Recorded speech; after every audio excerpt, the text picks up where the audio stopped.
మాదే నేను కిరాయి పోతున్నా, పోయేస్తా మరి నేను. అయ్యో పోయేస్తావా? పండ్లు తీసుకురావా, ఇలా జాగారం కదా శివయ్యకు. నువ్వు నాకు చెప్పలేగా మాధవి, మరి చెప్తే బాగానే ఉండు.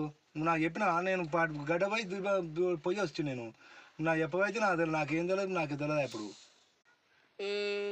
ఎప్పుడైనా చెప్పముందుకు తెస్తావు కదా. అడిగినావా?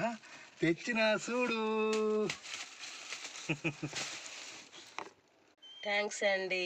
నువ్వు ఎప్పుడైనా చెప్పముందుకే తెస్తావు కదా, అందుకే అన్నీ తెచ్చినావా? ఖర్జూర ఏది? ఖర్జూర, మెయిన్ ఖర్జూర. థ్యాంక్స్ థ్యాంక్స్ థ్యాంక్స్ మా ఆయన బంగారు. నిన్ను కొద్దిసేపు ఇట్లా ఆట పట్టేయాలనే నేను ఇట్లా చేసిన. నువ్వు ఒక పొద్దు ఉంటే నేను తేనా అవన్నీ నువ్వు చెప్పాల్సిన అవసరం కూడా లేదు. ప్రతి నువ్వు ఏం చెప్తావు అన్నీ నీకన్నా నువ్వు చెప్పముందుకే నేను అన్నీ తెచ్చి పెడతా, తెలుసా? అట్లుంటుంది మనతోటి. Thank you miss Suresh. Bye. Thanks.